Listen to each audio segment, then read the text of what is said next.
From Square 2, this is What's Wrong with Revenue. I'm Mike Lieberman, CEO at Square 2, and along with my longtime friend Eric Kalis and co-founder at Square 2 and six-time entrepreneur, Eric and I will answer the question CEOs have every single day: what's wrong with revenue?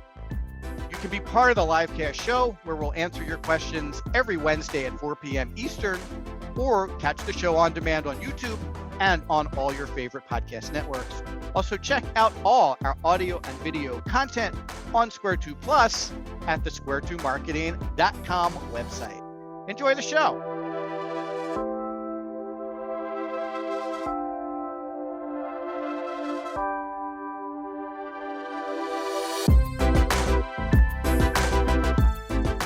Hey everybody, Mike Lieberman, CEO at Square 2 with Eric Kalis. Eric, how you doing today? If I was any better, I'd be twins. I like your new office there. You got like a very studious looking abode there for you to represent. Nice job. We are very studious here at Square 2. Good. Today, we got a great show planned for everybody. What's Wrong with Revenue is going to answer the question, how to go from 10% close rate to an 80% close rate. It's a really hot topic. It's one that we're very excited to bring with you today. To cover off my traditional preliminary comments, if you want to check out the show, go to our website, square2marketing.com. At the bottom, there's a link to What's Wrong with Revenue. You can click on it and get access to every single show we've had. This is show number 20. It's a very exciting milestone in the show's life cycle. You can also subscribe to the show, which means we will send you updates on upcoming shows and the on-demand show after we're done recording it. You'll get those on Thursdays. You can also hop in and ask us questions, of which we will handle on the show live. And then you can hear your question when you catch the recording.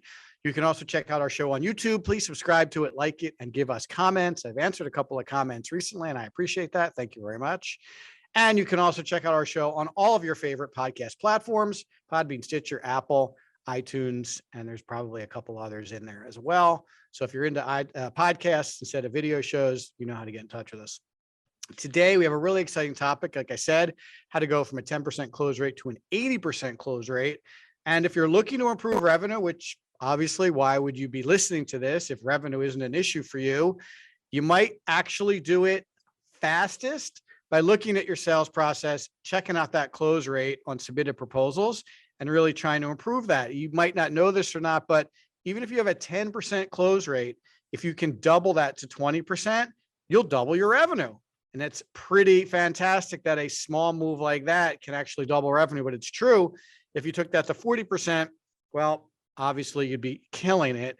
And in this episode, we're going to talk about in detail about clients who came to us with a very low close rate, how we upgraded their close rate, some new initiatives that help them turn their close rate up and to the right. And we'll talk about some sales process improvements that changed the trajectory of their business. We're going to cover some topics like how to investigate your late stage sales process to uncover issues that might be hurting your close rate, how you can arm sales reps with the right sales process that will guarantee you improve your close rate. We're also going to be talking about why you need to think differently about the way you work with prospects. It's not always about winning. Sometimes it's about helping them and guiding them. And we'll talk a little bit about how you can train reps to execute the end of the sales process to make signing an inevitability. And last but not least, we'll talk a little bit about metrics, because everybody knows Eric loves metrics. How do we measure your opportunities to know when the prospects are ready to get a proposal that is going to close? And we have a couple of really good examples of real clients that we worked with over the years to help them with their close rates. So Eric, anything you want to add to get us started here today? No, one quick comment. I usually take the first call for clients or prospective clients that are looking to work with Square 2. And 99 out of 100 usually share that they want more leads. But in today's episode, we're going to hopefully move people out of their comfort zone, that it's not about leads, it's about closed deals. If I could get 5 leads a month as opposed to 500, but close all 5, what's the difference? Less work, more profit.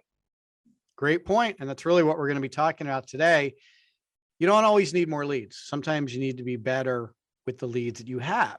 So let's dig into this. So how would you go about looking at a sales organization's current performance to uncover issues that might be hurting the close rate. I'm sure you have some comments about this, Eric. You spend a lot of time on our sales process.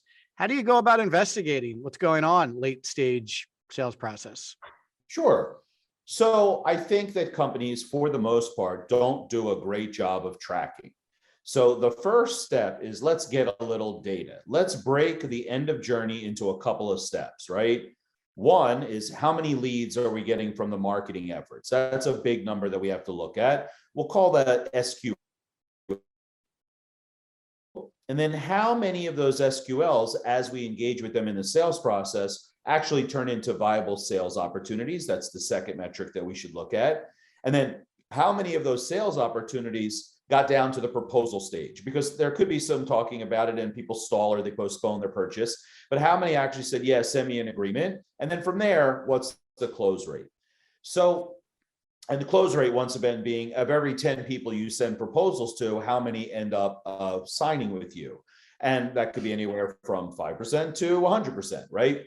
So once you snap a baseline of the metrics performance, it becomes evident very frequently where you have to lean into. So for example, if you're a $5 million company, let's say, and you're getting 100 MQLs thrown over the fence to you from the marketing team, seems like on first pass, that would be enough. And if your revenue isn't going up from new client acquisition, then it's probably the sales process, the sales close rate.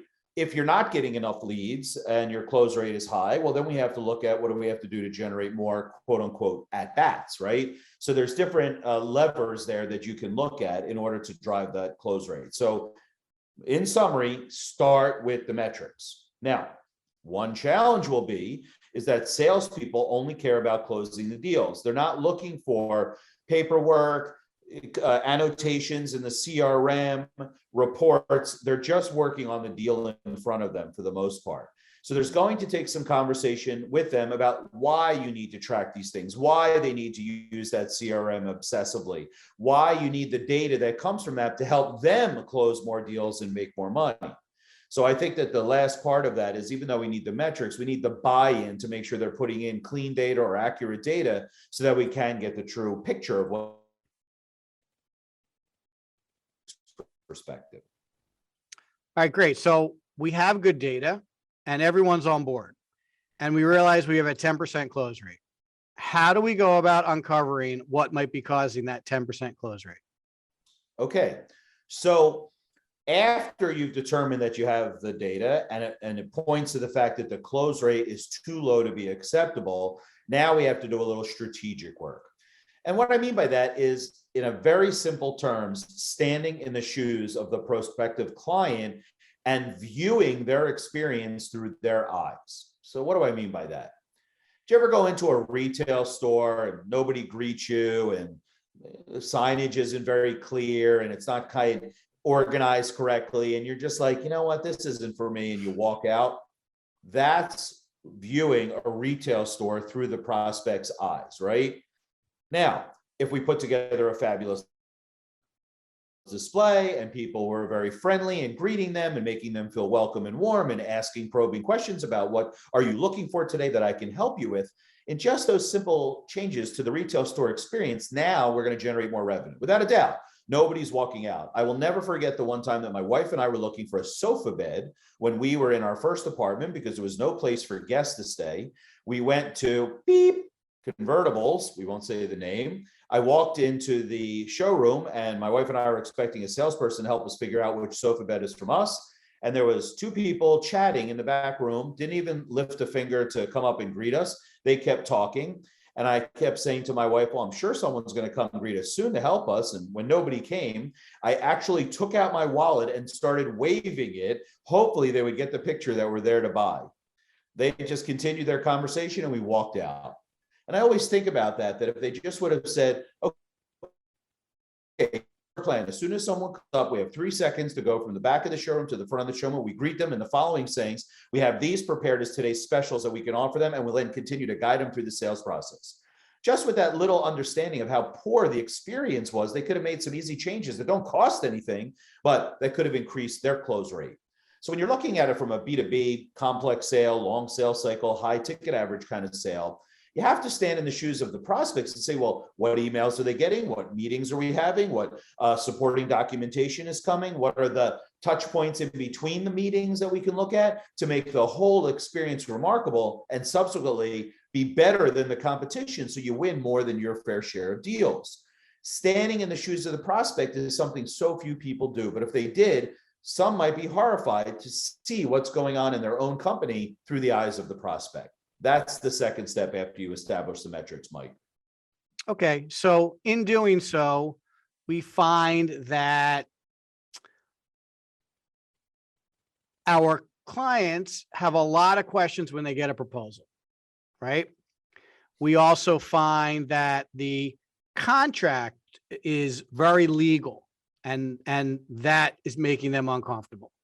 And we also find that the recommendations presentation is a lot about them and not about their prospects, right? Can you talk about those three examples specifically and how those might help with the close rate if those experiences were architected a little differently? Of course. So let's talk about the last one first, right? That's an easy one. If you are now pitching a client, use the 80-20 rule, as we're all familiar with. 80% of the presentation should be about solving the problems, achieving the goals and objectives, selling them the things that they've indicated they want to buy in 80% of the conversation. The remaining 20% should be about the company and how you're going to help them. But the vast majority, the weighting of the pitch meeting has got to be about them and not about you. Hey, Mike, do you have any children? I do. Boys or girls? Boys, How old are they? 24 and 27. If I asked you about your boys, you could talk about them all day, can't you? Of course. Of course. Hey, folks, the second I start talking about my kids, Mike's polite for a minute or two, and then he kind of zones out because now it's not about Mike anymore, and now it's about Eric. That's okay. That's human nature. It's so much easier to talk about ourselves, and that trickles through in business. We talk about our 50,000 square foot facility and the fact that we're family owned and operated, and we've been in business 23 years. When all the prospect is trying to do is to find out from your company a solution to their problems. And, we talk about it all the time. Instead of your plumbing company having all of your plumbing trucks and your crew out front waving on the homepage of your website, have a bold headline that says, we can be at your home in 59 minutes or less. Now, if I have a foot of water in my basement, now all of a sudden I feel comfortable. I don't know about the picture of the people waving that's going to help me with my problem of flooding. So it's about this kind of like flip-flop in conversation to make it about them and not about you. Now, to attack your first part, you said there's a lot of questions that get answered when they get into the sales process. Unfortunately, that's a marketing mistake, not a sales problem. And what I mean by that is that if the marketing team had plotted out the entire buyer's journey and let that filter into a buying framework, and they plotted out step by step the experience that people would have, then a lot of those questions would have been answered very early in the marketing experience, that they would have had those things all sewed up by the time they got to the sales team. And that's a big mistake. So once again, if you're a marketer listening to our live cast today, just go into the sales department and grab a couple of those sales folks and say, hey, what are the 10 most common questions that people ask you in the sales process? And then create a piece of content to answer those questions before they even get to your sales team. Now you could focus on the granular details of the recommendations and the impact on the business, as opposed to answering basic questions that really should have been answered by content earlier.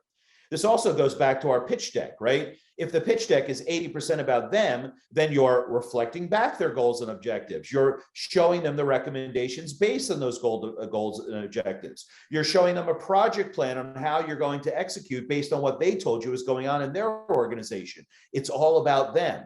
And that's where this kind of like thinking through the experience through the eyes of the prospect helps you. So that's the first one and last one. What was the middle one, Mike? No, it seemed like it was a long time ago.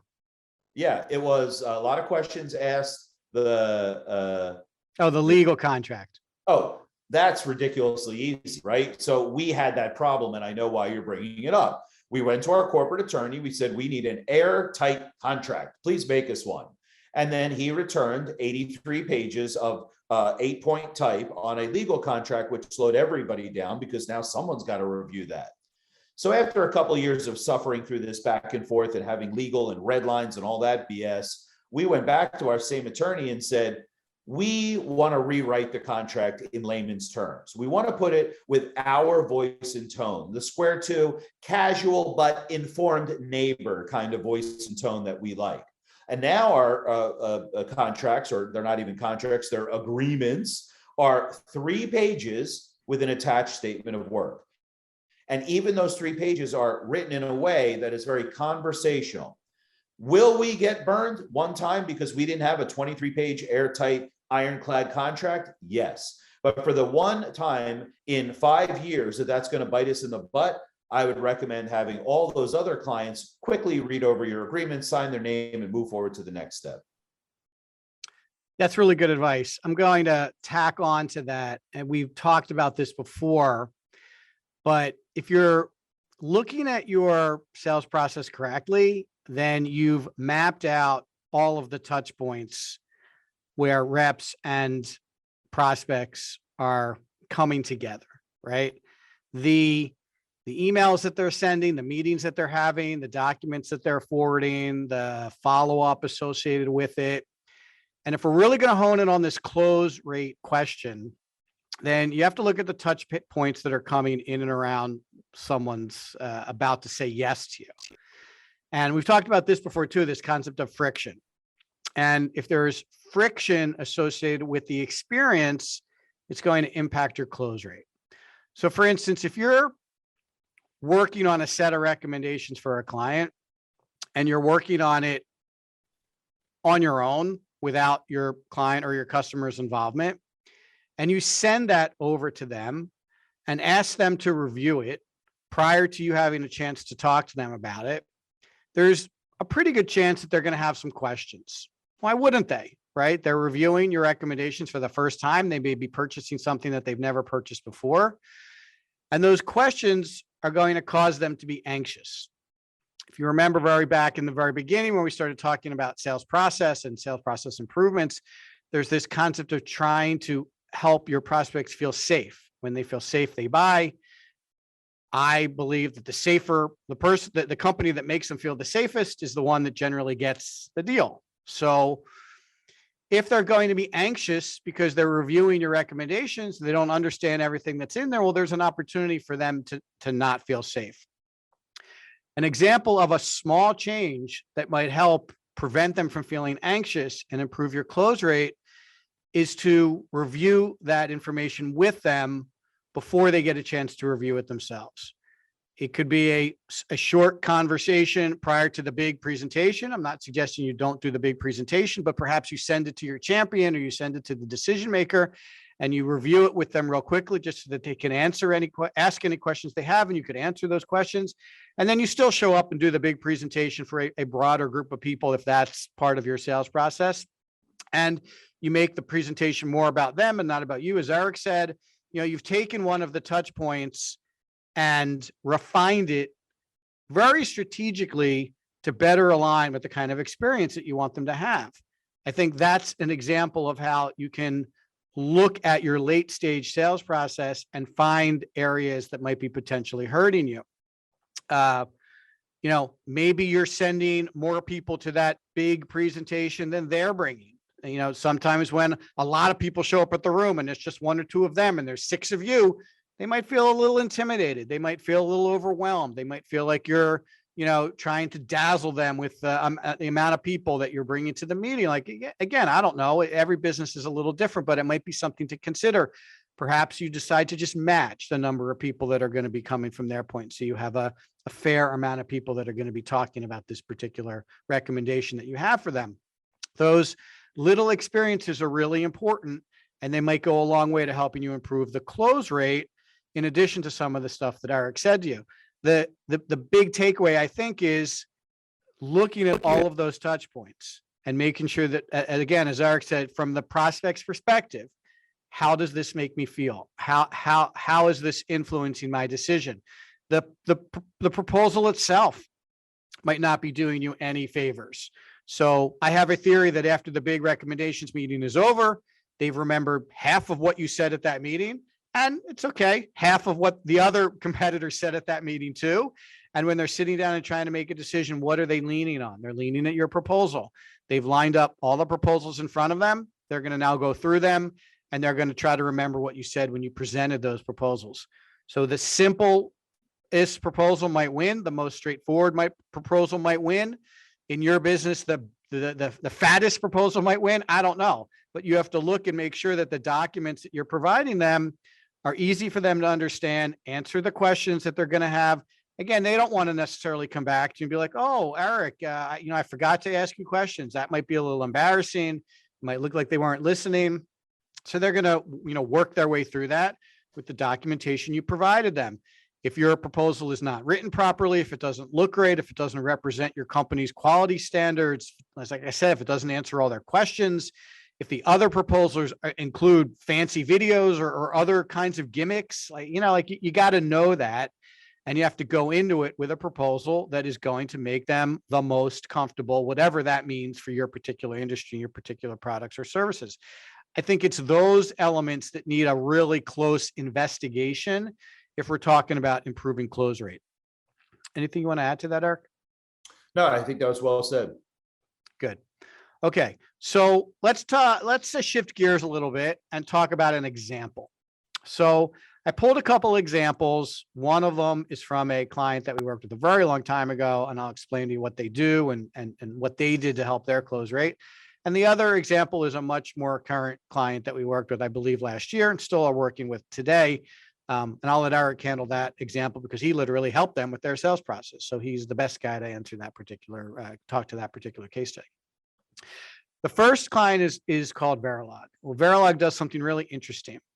They record doctor-patient conversations and then share that information with pharmaceutical companies so they can understand what the patient experience is like as it relates to their particular drug.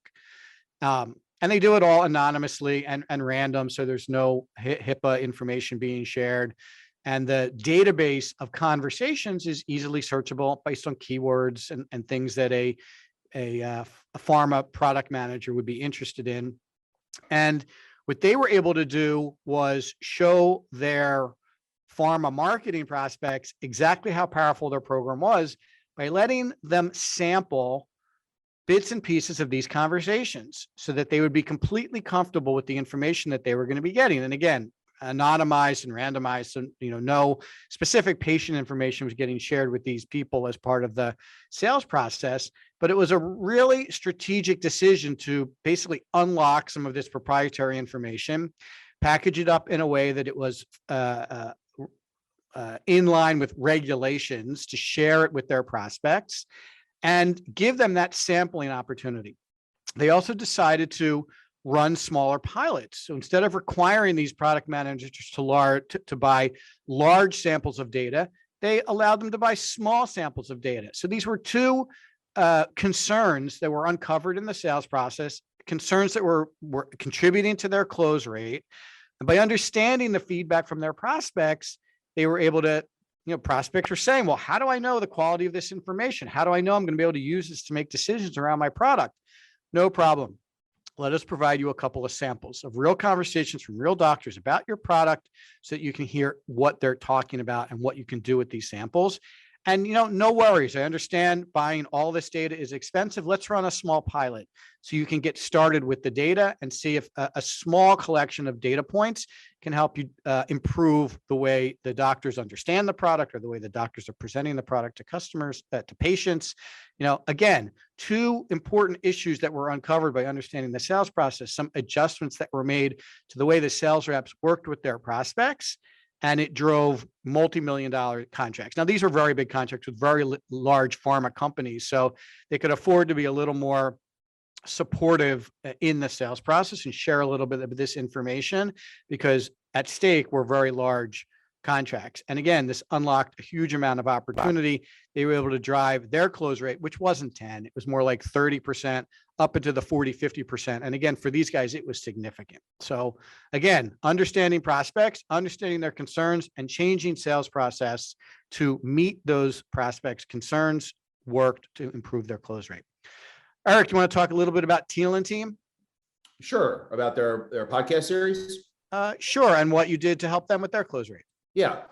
So I'll give you 2 nuggets with Teal and Team. By the way, check out their website. Teal and Team is just the most interesting company. Architecture, interior design, and procurement. And they only work on projects that have big community spaces like student unions or multifamily housing or like a golf club, clubhouse where big groups of people go to gather. They design those.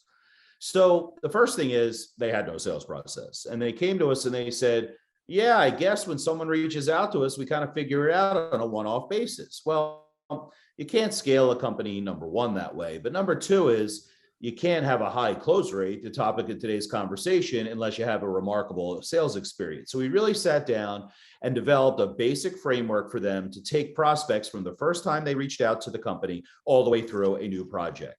And it was a 5-step process. And then we set up their CRM to match each stage of the sales process so that we could start to keep track of it and get the metrics that we talked about earlier. So that was number one. Number two was, as part of that sales process, because it was new and different, we created a little piece of content that was attached to the first email that went out. Hey, Mike, thanks for reaching out to Teal and Team. We're excited to talk with you about your new project. Just to give you a little bit of information, here's how our sales process works. Step 1, step 2, step 3, step 4. That's a nice little touch because now people know exactly what to expect and the timeline is there. Everybody wants their proposal yesterday, right? But we can't give you a proposal unless we take you through the steps to really diagnose your issue and then design a plan that's specific for you. So in the case of Teal and Team, that setting the expectation that typically a project will take a week or so to define and ask questions and finally put it down into a project plan, price it out, and present it. So that was good. And people started to engage more because they knew what to expect. Now, the interesting thing about Teal and Team is that they have a very visual product, right? They do architecture and interior design, things that are really interesting to look at. So what we did is we looked at the buyer's journey as they started to come through the sales process. And in between the meetings and the touch points, we sent little pieces of content, a video here, a diagram there, a before and after picture there. And those little touches were meant to grease the sales wheels, make the prospect feel more comfortable, AKA safe, so that they slip through the sales process very easily. So what happened was Teal and Team that had no idea about what their metrics were ended up landing on pretty much like a 33%, 1 out of every 3 close rate, which to them was a bonanza because they were under 10% in the beginning before we set up this process. Now, I haven't checked in with them in a couple of months because the process is running, but I bet if I checked in now that we've introduced them to the power of having a really good sales experience, I bet you they've added in 1 or 2 things based on their reading of the tea leaves or taking feedback from what's going on in the sales process and making it even better. Which, by the way, is a tip for you, is that as the data comes in and as the feedback comes in on the sales process, you can always make changes. You can always upgrade and tweak and fix things to make it even more remarkable. The cool thing about Teal and Team is that they wanted to get in front of a very specific group. So rather than lean into account-based marketing and do an ABM campaign with cold emails and reaching out to people on LinkedIn, we went a different route, which is to create a podcast. And every one of their prospects was invited to come talk about their project on the podcast so the Teal and Team could give their ideas and apply creativity to the challenges and kind of talk through a very interesting conversation around common space architecture and design. Now, the beautiful thing or the brilliant thing about this is that if they're doing a podcast a week and you invite one prospective client each week to sit in and talk, one, the prospect feels so flattered because they were asked to be on a radio show, quote unquote. Two, the owners of the company being hosts of the podcast get to meet these prospects face to face, and they're obviously a good introduction to what Teal and Team does. But the podcast itself gives many reasons to interact with these prospective clients. We have to schedule it. We have to put together an agenda or an itinerary of what the show is going to be. We have to follow up with a recording. We have to ask their feedback if they enjoyed the experience. So even though they're prospects, we're literally warmly engaged from day one because they led with, let me help you by getting your story out on a podcast, not let me sell you an interior design project. So the podcast is working great as a great channel for narrowly focusing on the exact accounts that Teal and Team wants to work with. Did I explain that well, Mike? Does any Yeah, you confusion? did. And just to kind of help some people connect the dots here, they have a very relationship oriented business. And a lot of people do, right? A lot of prospects we talk to talk about, well, it's who you know, and I have to build a relationship with them. And this is probably a pretty common sales song. It's all about the relationship. It's a relationship sale. I hear a lot of people say. And I think in this case, it's actually true. So, they're designing interiors. The people that own these properties, they might have an existing relationship with the designer that they've worked with. They might have friends who are designers that they've worked with. It's very difficult to break into that if you're an outsider. Their traditional sales outreach was bumping into that specific thing. I'm good. We have someone. We don't need you. We're not ready for you yet. The kind of things that people use to put up obstacles to push people off that they don't really want to talk to. But when you shift that conversation to, would you like to be on our podcast? Well, there aren't too many people that say no to that. Have to be honest with you. It's quite flattering to be invited to be on a podcast. And, they got the opportunity to talk about their community or their project. And it really helped the two women who run this design firm start to build that relationship with people who were maybe a little bit, what do you call it? Deflecting, not open Wary. yet to wary of having someone who's trying to pitch them design services when they feel like they might be in good shape. The podcast, if they can talk to someone about their project for an hour, all kinds of things could be uncovered. Challenges that they're having, design elements that they're interested in. It really gave them an opportunity to talk up their craft and their capabilities and things that they've done in the past, to the point where when the session was over, not only did they have a great piece of content, but they had a new friend. They had someone that they were able to talk in a real kind of friendly and casual way about their particular project.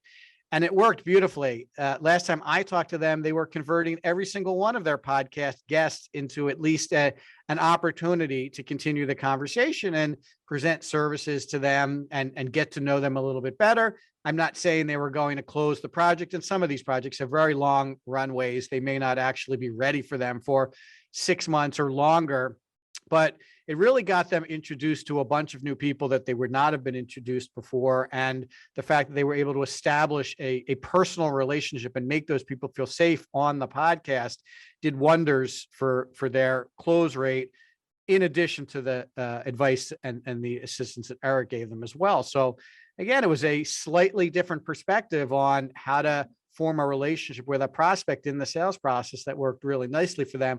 And I think there's a tidbit there for a lot of people who have relationship-based sales businesses that they're trying to drive with new prospects.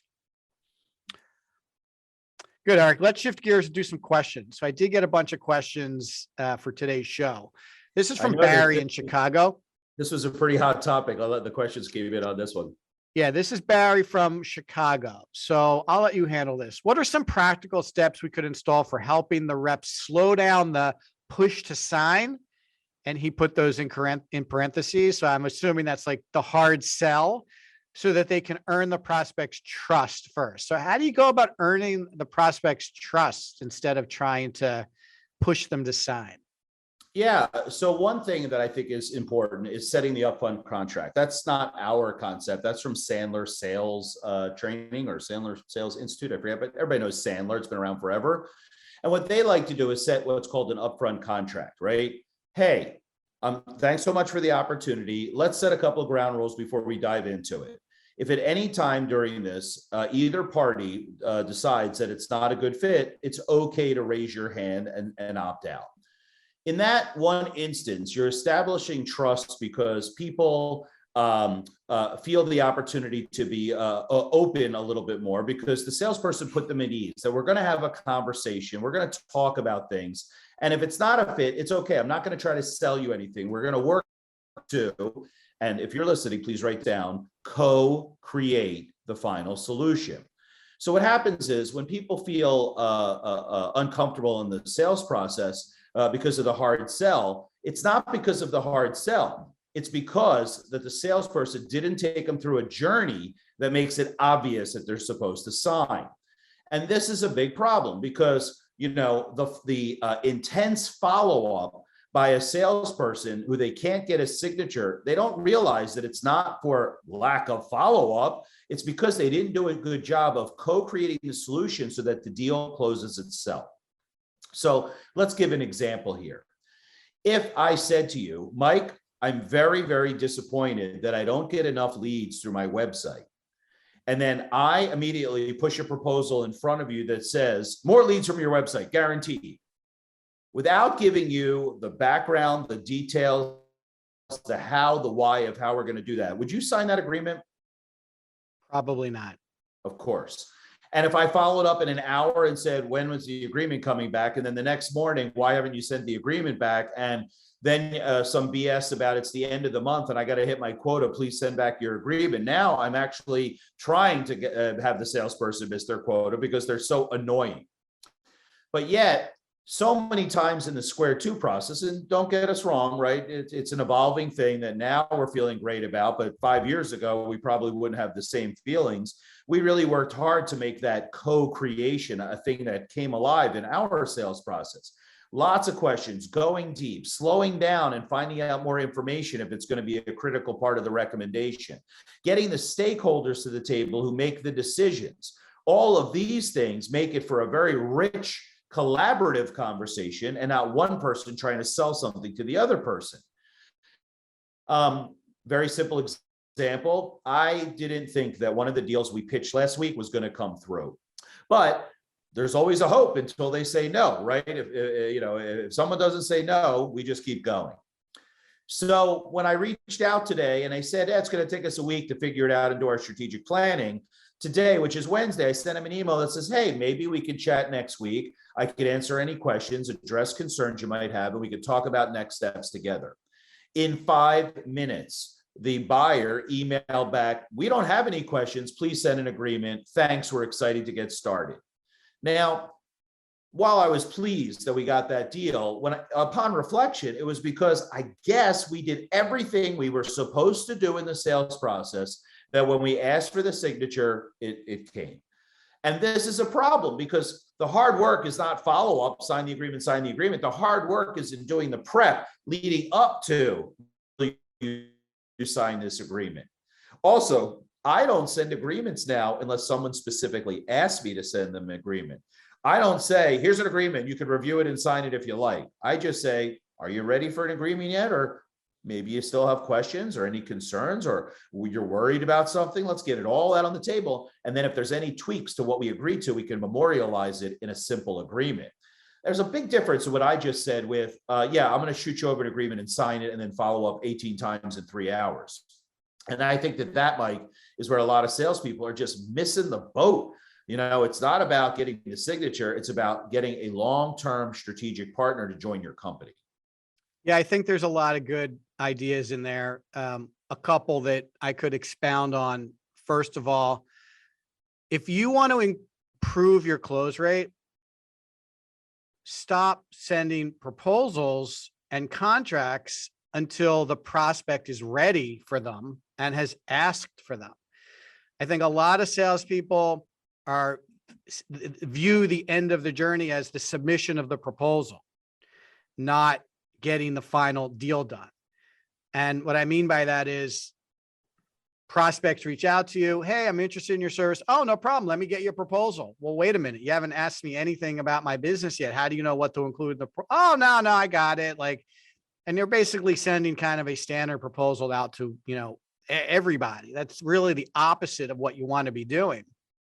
I would suggest you wait as long as you possibly can, to Eric's point, to the point where you really have spent enough time with them that they are now comfortable and they are saying to you, I would like to see your final proposal. At that point, you've probably done everything you possibly can to get them ready for that, including, to Eric's point, co-creating the recommendations with them, answering all their questions, being patient and explaining to them the things that they don't know about your industry, your products or services. At that point, when they're asking for it, then it's time to give it to them, as opposed to maybe let's rush to get them the proposal because, I have to submit 20 proposals a month to get, 2 clients. That should be the opposite of the way it Wait, works. stop right there, Mike. That sentence you just said is deadly, right? I must send out 20 proposals to get 2 clients. Right. What if you sent 5 proposals and you got 3 clients, right? Because you slowed down or you qualified out the ones that aren't going to really sign. So we'll go down that road later. Yeah, absolutely. The other metaphor that I just love, which we talk a lot about with salespeople, and I think it applies here too, is, and this actually is a question that's coming up, so we'll try to address this now. Like, what is your advice to help us move our sales culture from sell to help and guide? And I think a really good sales culture in 2022 should be about guidance. And if you want to think about the metaphor that I like to share, it's the Sherpa that's going to help you get to the top of Mount Everest, right? Your goal is to get to the top of Mount Everest. Your goal is to help this company achieve whatever objectives they've shared with you. In our case, it's grow revenue or get more leads or close more new customers. Whatever your prospects' goals are, you have to discuss it with them. And then your role as a salesperson is not to convince them to buy what you're selling, but it's to help guide them towards their goals. Just like the Sherpa that's helping you get to the top of the mountain would say, no, we don't go that way in June. It's melty and too dangerous. We go this way in June. No, you're taking too much stuff with you. Let's lighten up your pack so you can get to the top. The weather's looking bad. We should camp here instead of pushing through. Those are all guidance. It's all guidance to help the party that's going up the mountain get there safely and get there so that they can achieve their goal of reaching the top of the mountain. It's the same thing here. You should be guiding them. Like, oh, you seem to have a lot of questions about this particular topic. Let me send you some information to help educate you, right? It may be about your product or service. It may just be about the industry in general, right? But they need that to feel comfortable. They may be looking at a couple of your competitors. You don't badmouth them, but you help them understand what some of the differences might be between you and some of their competitors so they can make a good decision. It's all about understanding where they need that guidance and applying that guidance so they, in the end, can make the safe and comfortable decision for them and their business, and you've guided them along the way. If you find someone who's not going to be a good listener, just like if I was a Sherpa and you wanted to go up to the mountain, you were like, Mike, I'm taking this stuff up with me. I don't care what you say. Mike, I'm not, I want to go this way. I don't care what you say. The first thing the Sherpa would say is, well, I'm not the right guide for you because if you die up there, I don't want to be responsible for you. You really should find a different guide to help you get up to the top of the mountain. It's the same thing with you. When prospects say to Eric, I want a proposal. I don't care about these questions you're asking me. Eric says, look, I can't help you if you're not going to answer my questions. I won't be giving you the right advice. I won't be giving you the kind of recommendations you need to get to the goals you told me that you had for your business. And it's the same way here. Your sales culture has to shift from trying to convince them to trying to help and guide them. Anything you want to add? Yeah, the Sherpa example is so perfect, right? Because it's like by definition, the person is there to help you, right? No, the Sherpa is not trying to eat your lunch. The Sherpa is not trying to steal your gear. The Sherpa is not trying to break any world records. The Sherpa, number one responsibility is to keep you safe. And in sales, if we help people feel safe, then they will join us on the adventure. When they feel at least a little unsafe, a little bit of friction, the red flag goes up, we slam on the brakes and we say, well, maybe we should rethink this purchase. And that's exactly what salespeople should want to try to avoid. Yeah, that's a good one. Good one. All right. So I got a question from Jane in LA. She wants to know, should there be some formal gates that reps have to get through in order to move a deal to proposal stage? So that's a really good question. One that I'm sure you have some interesting insight into. What would be like a gate? I mean, we kind of talked about one, like, I'd like a proposal. I mean, I guess that would be one gate. Someone's ready and asking for the formal proposal. But what other gates might the rep have to get through if we want to stop spraying and praying and start strategically introducing the proposal at the right time when the prospect's ready? Yeah, it's a good question, but I'm not sure that the gates in that question are referring to the prospect, but the sales manager. Okay. And if I have a bunch of salespeople that are spraying and praying, I think the gates are maybe to let them, to manage them. And let me explain what I mean. If I don't write up my notes from that original meeting and subsequently score that prospect on an agreed upon scale of whether or not they're worth moving forward, that would be my first gate as a sales manager to my team. Give me the story of this prospect and then show me how you rated them, why they qualified to move forward. If I just do that, I put enough gates in front of my salespeople that fewer unqualified prospects will get through. And I think on a past episode, Mike, didn't we talk about pain, power, fit? I was going to mention that we might have, but we could probably talk about it again. Do you remember the name of the person who invented it? I can't. John Bowie. Right. So John Bowie, an old colleague of Mike's, invented this pain, power, fit. 5 points for each. 5 points for pain rating, 5 points for power rating, 5 points for fit. The pain is how likely are they to hire us based upon solving their problem. The fit is this the kind of work that we do and do really well, and then we'll get referrals from. And the power is, am I speaking to the person who's going to sign the check, quote unquote. If I give each one of them a 1 through 5 rating and my total score is less than 10, they're probably not ready to enter into the sales process. If they're at 10 or above, they're 2/3 of the way there. And the responsibility of the salesperson is to take them to a 15, which actually occurs when they sign on the dotted line.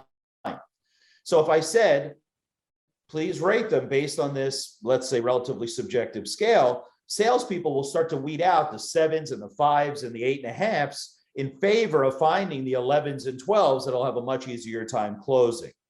So the first gate would be, let's have some kind of qualification system. The second gate would be, here's our process that you must follow. And I'm going to say within 80%, because Mike, there's literally no reason to take all the personality out of the sales prospect. Some people behave this way, some people behave that way. Everybody finds what they feel comfortable with and find success with. But if we're all following the general process, we can start to quantify that. So a gate might be, did you ask about their budget and timeline? Is their budget and timeline something that fits what we want to do? If the answer is no, don't send them a proposal, right? Because then you're going to have a chasm between what you charge, $50,000, and their budget, which is $5,000. There's no reason to do that. So I would think that if we had a sales process that had these little checkpoints along the way, those would be gates per that question that maybe would make it a little bit more challenging to get through. But I think at the end of the day, if the sales manager put up those gates in very short order, the sales team would learn these are the kinds of people I should spend my time with. Now, if the salesperson says, I need more opportunities, the sales manager has to say, no, you need better opportunities, or you need a strategy to move someone who's a 9 on the pain power fit to a 14. Let's work on that. Because if they're a 9 and they just missed it, maybe it's worth a little bit of effort, right? But those salespeople that are reaching, and then their close rate is abysmal because of that. To use your metrics a little earlier, Mike, if I'm closing 2 out of every 20, because I know I need 20 proposals, I need 20 proposals sent out so I can get 2 deals, that's a 10% close rate. Also, that took my entire 50-hour week. If I were able to weed out 5 of those 20, and then I could take the 1 hour each I was spending on those this week and put 5 more hours into time for moving people from a 9 to a 14, I think that's time spent really wisely. But I can never have that ability unless I weed out some of those sketchy prospects on the front end. By the way, the calculation of close rate, which we talked about 2 episodes ago, is also important, right? I want to know from the time I send the proposal to the time I get a deal, what the close rate is. Not from the time that someone downloaded my white paper on the website to close. That does not help the sales team understand the activity that's going on in the latter journey of the sales experience. Yeah, that makes a lot of sense. So, and I agree completely. You could absolutely apply a quantitative score to your opportunities and say, if it's not a 12, 13 or above, it's not ready for a proposal. If you didn't want to apply something as quantitative as that, you simply could apply some of the same criteria that is behind the scoring model you talked about. Like, for instance, I think one of the biggest reasons proposals don't close is because sales reps are not talking to the right people. So Well, they're you can not talking to the people that make the decisions. or correct. something. Yeah, Right. yes, We yeah. call them power, but right. They're not talking to the people that ultimately are going to sign that agreement. So, I might set up a gate for the reps that say, you are not to submit a proposal until you know who's going to be signing the agreement and you've had an opportunity to talk to that person. Now, Mike, I literally made that mistake a week ago. Remember? I thought I was talking to the general manager of a construction company who wanted a big inbound project. And then when it came down to the end and we went through the whole thing, I was like, great, I think we're ready to talk about working together. And he said, well, no, I got to bring Joey in. So I'm like, who the heck is Joey? Oh, Joey's the owner. Joey just asked me to go out and find these companies. I'm like, boom, my mistake. Because if I would have said, tell me everybody who's going to be involved in this decision-making process, Joey would have come up 2 weeks prior. And I would have said, if Joey's not in on the recommendations meeting, I'm sorry, we can't move forward. Now, that seems a little gutsy to do that, but I'm losing that deal anyway, because Joey's signing the check and he doesn't even know me. Right.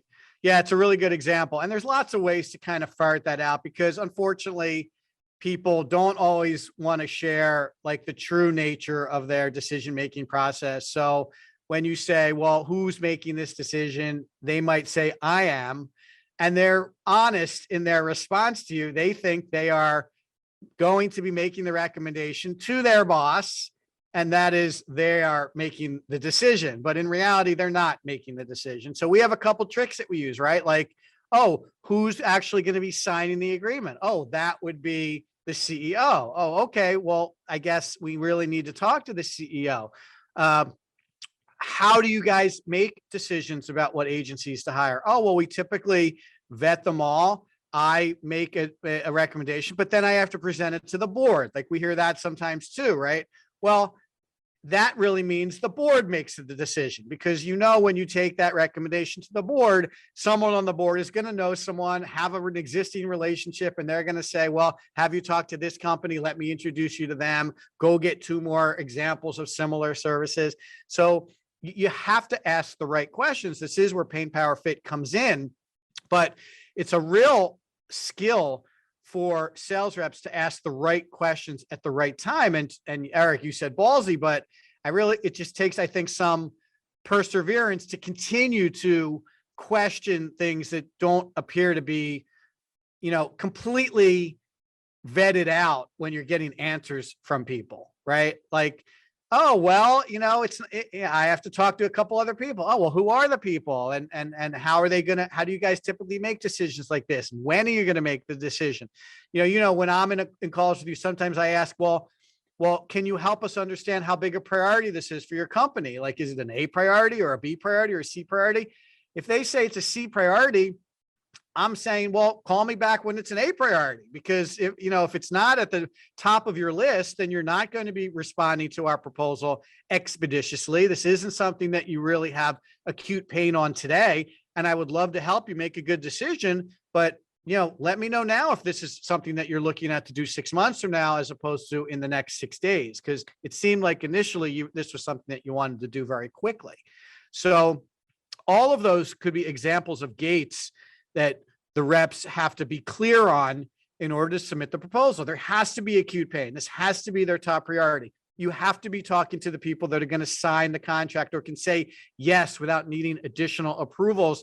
Those might be 2 examples of gates, or you can use different vocabulary, information that you have to have in order to submit that proposal. There's really no point in submitting a proposal that they're going to sit on for 6 months. Like when they get a little closer to being ready to do it, you're happy to help them come back and spend your time when they're a little more serious about moving forward. Again, maybe not so easy to maneuver, but I think if you're a good sales rep, you can handle those questions and manage those situations. Well, I also think that the sales guide has to have the confidence that if the prospect placed themselves in their, they will build a solution based upon their goals and objectives, and it'll all work out.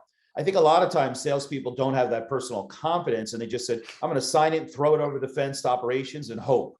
It's really not the way. When you position yourself as the authority in whatever you're selling, and you have the guts to say, well, look, if you're planning on doing this in 6 months, like, let's just talk in 5 months, right? There's no reason to go through that process now. I've had several scenarios where it came down to the end and they were like, listen, we decided to push this project off a quarter or two. You know whose fault that is, Mike? My fault, the salesperson. Because if I didn't do my proper job probing, then that's on me that I wasted all that time and energy. Now, if salespeople really want to hone their craft and get to that 80% close rate, which is the topic of today's conversation, they have to be willing to try a few new things, a few new techniques to reach out there. You know what you said, Mike, is what is your decision-making process? Prospect? Well, that's gutsy. Salespeople don't want to say that. That's confrontational. But really, if you're a professional and you know that this is the solution to their problem and you want to know how you can fit it in, like, for heaven's sake, we have other clients that we have to work with too. Like, it's not just about you. I'm currently in a situation where the prospective client said, well, I see that you're out about a month with taking on new clients. Can we do it faster? So I said, well, how fast would be fast? Because we typically need a week or two to prep. They said, we want to start on February 1st. Today, by the way, for memorialization, it's January 27th. So I said, okay, well, this is a really good type of project for us.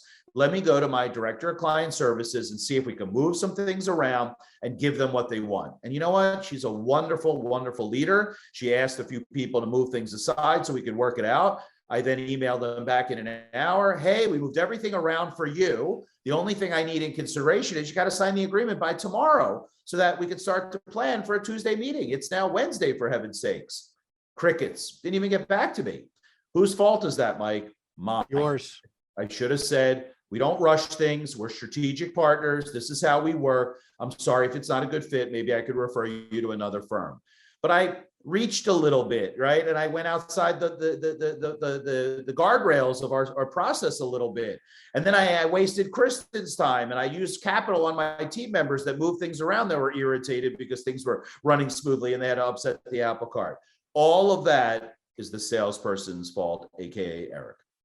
Yeah, that's a really good point to wrap up, and a good takeaway. If you're really looking to drive your close rate, you have to stick to your process. Like, every time we evaluate deals that we lost, most of the time it's because we deviated from the process that we know works. And the clients that we take on that are successful are the ones that went through the process and answered our questions and were honest with us and responded promptly and understood what they were getting into. So it proves itself over and over again. So awesome way to cap today's session. Really appreciate everybody joining us. Next, we're going to be off next week. Eric and I are taking a much needed vacation, so we will be off next week. We will be back on February 9th with episode 21.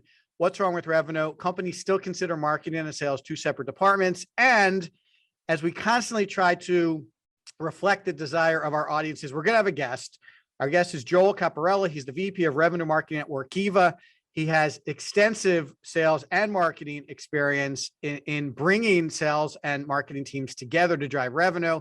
His title says it all, VP of Revenue Marketing. So he's obviously responsible for revenue.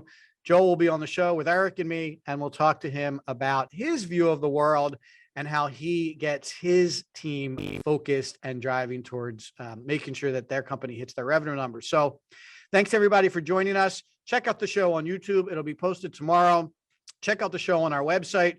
It'll be posted tomorrow. At the bottom of the website, there's a link to What's Wrong with Revenue. You can take a look at the show there. You can subscribe to the show. You can submit questions. All of our questions come through that page. If you have questions that you want us to deal with in upcoming shows, just submit them and we will handle them. Check us out on all of the various podcast platforms if you're into audio instead of video. We're so grateful to have you guys as our audiences. Eric and I love doing the show. We will equally miss you guys next week as we're trying to enjoy a little bit of time off, but we'll be back with you guys on February 9th with a really good show with our guest, Joel Caparella. So thanks everybody. Have a really great day, and we'll talk to you in 2 weeks. Bye-bye.